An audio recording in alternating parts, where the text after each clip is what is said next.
I want to tell you about a boy named Harlan David Sanders, a boy who just couldn't hold a job down.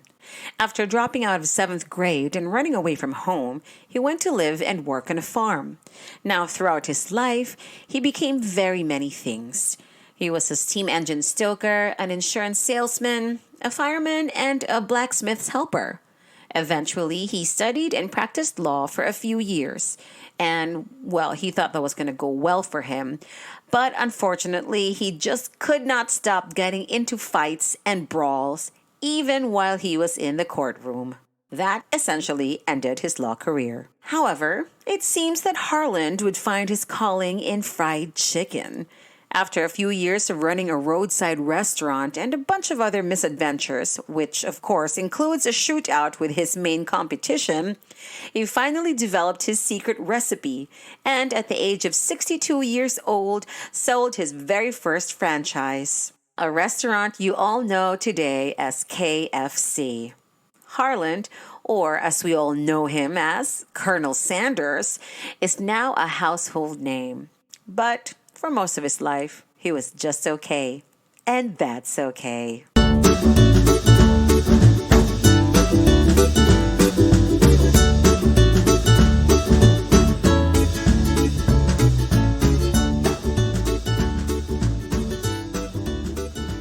You know what, you guys? I was in bed for one whole week, miserable and suffering from vertigo. And I am so glad to finally be here, sitting upright and talking to you all again. Hello and welcome to episode 2 of You're Just Okay, and That's Okay. And I am truly, truly glad to be finally okay. Let's take a super quick break, and then when I get back, we're going to be talking all about potential.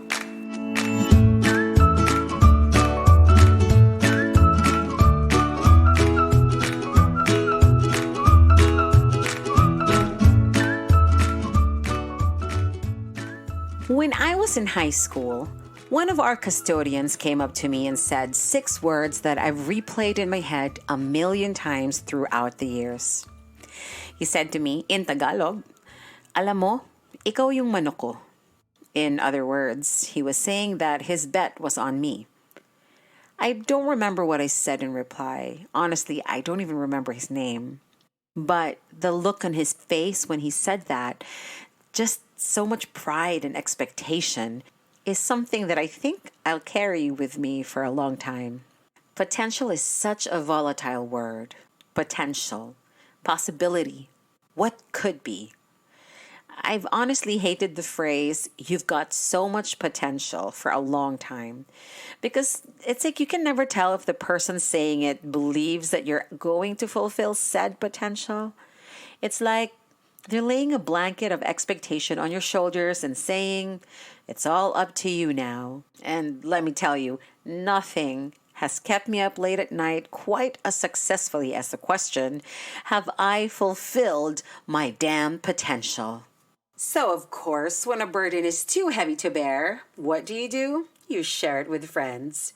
Today, I'm going to be talking to 2 people that I've known for a very long time, and I've seen the many paths they've taken in their lives. Some very interesting paths and some surprising paths. I wanted to know how they felt about the word potential and if the burden of it has affected the choices that they've made in their lives. And these conversations, surprisingly, actually revealed quite a lot about friends that I thought I already knew so well. So Okay. nice to see you and your facial hair. Yeah. Are you growing it my out? Fu Manchu attempt. I'm trying to do a Fu Manchu. It makes you extra Chinese. I have to say. The space, there's a space. And the length, and the pointiness. It goes down, it grows down. It's not curly. Because, diba, look, it's just so straight. You really do look like you can teach me wise things. Wala naman video to, di ba? Wala naman video to. I will keep it for my personal enjoyment. You know how in every friend group you've got that one guy, the creative guy who's a little weird but in a fun way? Yeah, that's always been Marco to me. And I've always seen him as somebody who was full of talent. However, as it turns out, this isn't always how Marco saw himself. Growing up, I was always like rebellious in a way. Well, especially with school. Like I hated studying. Pero my grades were parang okay. So parang I think a lot of people would always tell me na parang sayang yung potential mo, ganun ganon. Like you're always parang if you just exerted yourself a little more, you could achieve so much more, whatever, stuff like that. And I think the effect of that in my current life is na parang I got so used to parang proving people wrong na I've always been the parang dark horse. And then suddenly now, everyone's like, oh, Kai, you can do this, you can do this. Parang it becomes a lot of pressure all of a sudden na when people believe in you. I'm a metal fabricator. So I do metal works, mostly custom pieces like furniture, mga architectural pieces like doors, gates, pero customized. Whatever like the architect or the artist dreams up, kami na bahala to figure out how to make it work. Before that, I was a production designer in film. And I think that's how I got into creating, making stuff, building shit. And to all our parents out there, I promise that is the only S bomb he's going to drop. I think. Anyway, just like our boy Colonel Sanders, Marco actually kind of does a bunch of stuff before he finds himself where he is now as a metal fabricator. There was a point in his life where he also thought he was going to be working with chickens. I tried to have to run a chicken farm not to run the chicken farm, to be in the chicken business. Yeah, but that didn't work out so well. Did it not work out because you knew it's not where you wanted to be? I don't know. Yeah, no, I don't know because I think that's a big part of like internal conflicts now. Kasi syempre, personally, I would like blame myself because I probably didn't manage it well. I didn't know what I was doing. Like I came from filmmaking. Like I was a filmmaker running a chicken farm. Like I didn't know what I was doing. So, but at the same time, on the other end, everyone's saying na parang, it's really a difficult business and you're taking care of the lives of chickens and there's no playbook on that. A lot of that comes from like experience and feel and understanding what's going on in a farm, how the chickens work. It's life. I mean, it's agriculture. So, it's not, you can't just, research about that shit. And what made you decide to go full time with what you're doing now? What happened was my wife had a project with my friend who's an architect. He's my high school friend who's an architect. He's my high school friend. He has a retail store. He wanted it to be like a art piece. My wife was a paper artist at the time. Mm. So he wanted some sort of installation on his ceiling. So of course she asked me to help her. And at that time, I was just working on film stuff pa rin. But I had some workers, on hand. And it just so happens like my dad's also in the metalworks industry. So I helped her. And then the architect was so impressed. He started considering me as a metal contractor for him for some of his special projects. Because he said that, some of his other metal contractors, even if they're more experienced, they didn't have the eye for it or the cleanliness for it. And I guess that was my edge. So every time I would explain to him that, parang I didn't know what I was doing or, I would just research on it online. He would always say, sige lang. I mean, if you're doing it wrong, I'll tell you naman eh. Because, I'll be there on site to look at it. So if it's wrong, I could help you. But parang he was willing to take the risk in terms of, getting a newbie. So the project started small, parang shelf muna, tapos door, tapos so ngayon medyo palaki na yung mga, Paderning na ng paderning yung mga project. But before all of the metal fabrication and before all of the chickens, there was a very specific thing that happened in Marco's life that really helped him towards the creative path that he eventually chose for himself. There was this girl, CD. It's our friend CD, who we were talking about kanina. In college, she was a production designer. And so she was this like cool production designer. Sobrang galing, funky girl na magaling mag-TV. So she did the thesis. She did the final film for our film class of one of our friends, Miguel. And then in that shoot, I met her. So I met her in that shoot. I helped her. Then the shoot was very complex. So, oh, okay. Interesting to. And then I PD'd someone else's film. I did the production design of her friend Kaity. So in the screening of both those films, she saw my work and she was like, "Hey, I like this guy. I think I'll hire this guy because I need an intern. I need help. So I think I'll hire this guy." But some people told her this story about me. Parang I'd rather not share. It's okay. That's okay. But there's That's for something a different podcast. there's something kasi I did on set in a different shoot that was parang not professional, let's just say. So, some other filmmakers from Ateneo who weren't my friends at that time warned her not to get me because I did this thing in another shoot. So, he must be not professional. And she was like, but I really like this work and, I think I'll give it a shot. And there, that's all. The rest was history. Parang ganun. And it worked out pretty well. And I think her telling me that story was a big waking moment for me to step up my game. And that I was trying to prove her wrong. You know what I mean? And which is essentially what I was doing all my life. So, and that's what made me really competent as a production designer at the time. I think that was my driving force. I find it interesting that the major trajectories of your career, the two major ones, I would say, are because of people who decided to take a risk. Those were words that they attached to you. Yeah, hey, that's interesting. That's an interesting insight that I didn't have before. And that's your show for today, ladies and gents. Bye. That's interesting. Yeah. Yeah. So you could say they saw your potential, but instead of just telling you that you had it, they gave you something to work with. You know who I think took the biggest risk on you? Who? Vicky. She married your ass.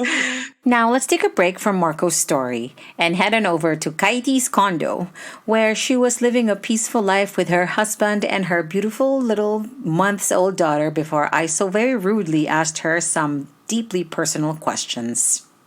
My name is Kaity Jayme. I am 35 years old. I manage two restaurants. They're called The Wild Poppy and Ola Bonbon. I've always wanted to own my own business. Was always in the back of my head, especially owning a restaurant or even a bar. I think it was always innate in me, especially because I love to travel. And one of the things that I would always visit when I travel would be restaurants and bars. Would list them down and then go and experience them. And it was always like a dream, basically, to have my own someday. But that's not where you started. Well, fresh out of college, my course was AB Communications. But actually, there were a lot of jumps. It was not a straight path. But I was focusing on film back then.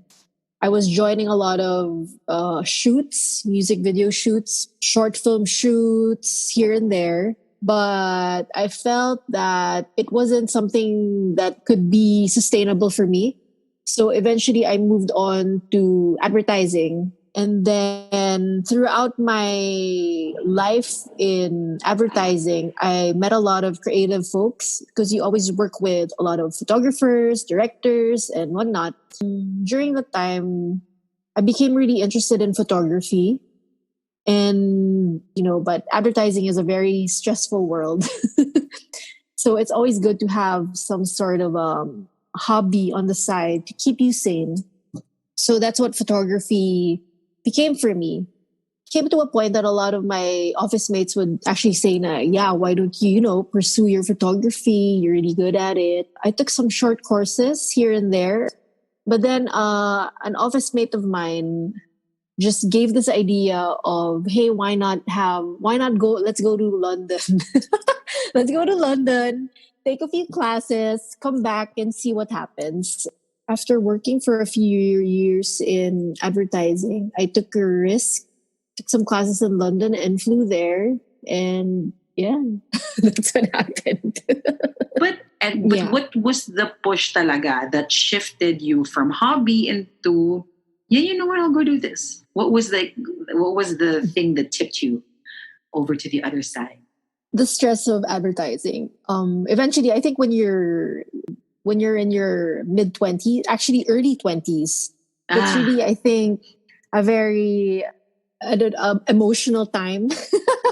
That's when you think a lot about the path that you really want to take, whether you want to pursue a dream or just be on this path of like just trudging on, basically. So I think I was on that crossroads during that time wherein I had to choose whether I wanted to follow a dream or just, be a cog in a machine. So basically, yeah, the dream one, coming back from London, I actually had a hard time doing that. I had a hard time transitioning from just making photography a hobby and actually earning from it. I went back into advertising. I went back into advertising because, it was something that I knew how to do, basically. I really had to like look at the network of people I knew. So there were a lot of people who actually helped me out. A lot of people who gave me a break, basically, and introduced me to the right people to help me build my portfolio, my photography portfolio. So I started working on a lot of magazines, any magazine basically, or even all these independent brands. Because the photography I wanted to pursue was more fashion photography. Teen magazines that I worked with, friends who had independent fashion labels who needed their lookbook to be shot. So I did that. And eventually, I also worked in an e-commerce firm as the head photographer. You guys, I've known Kaity for more than a decade, and I've always known that she was an extremely talented person, but I didn't realize that she was such a go getter. It was such a pleasant surprise to learn something new about somebody I've known for so long. So I asked her if there was a person or a figure in her life that really pushed her to go for these things, or was it really out of personal perseverance? No, I think it was just really all me. Unfortunately, yeah, I would have wanted a mentor, but didn't have any. It was all like personal perseverance. how did you grow up to be the kind of person who's just able to push yourself towards the direction you want to go and then take the steps? Because everybody has dreams, right? Everybody has Yeah, an that's idea what they true. want to do, but not everybody goes out and Yeah, leaves and their job and whatever. Aside from the fact now, of course, we can take privilege. Privilege is a part of it because yeah. you're able to make these certain decisions because you have a certain privilege. But still, Mhm. that doesn't take away from the fact na you have a certain personality or a mindset. How do you think that grew? What were you? Was it the people you were surrounded with, or was something instilled in you growing up in such a way na maybe like just do the stuff you want to do? Actually, yeah, that's a good question. I think that mindset was always around, even back in college, was something that to pursue something that would interest me. Not just like any mundane or not any other job that I don't want to do. I think again, it goes back to privilege, though. I mean, to be able to choose something that you want to do is a privilege in itself, right? To be able to choose that as a job and not because of certain outside factors. I think the confidence also comes from the fear of failing. Because, like, of course, pakapalan na lang ng mukha, di ba? Either that, pakapalan ng mukha, or versus failure. So, syempre, pakapalan na lang ng mukha. Personally, my fear of failure is what has held me back from a lot of things. Like it takes me so long to start something because I'm so scared it's not going to work out. So I'm like, maybe I won't do it na lang because I'm so scared it won't work out. So I just find it super interesting how you take it a different direction. You're like, I'm scared of failing, so I'll just do it. Oh, that's very... But you took a risk on yourself and said, I'm going to take this risk and go to London. Yeah. I love that. Hi, kites. So fantastic. And it's I think it's also the magic of youth. Because like when you're young, you feel like you can do anything. Which I think is not the kind of thinking I have nowadays in my mid-30s.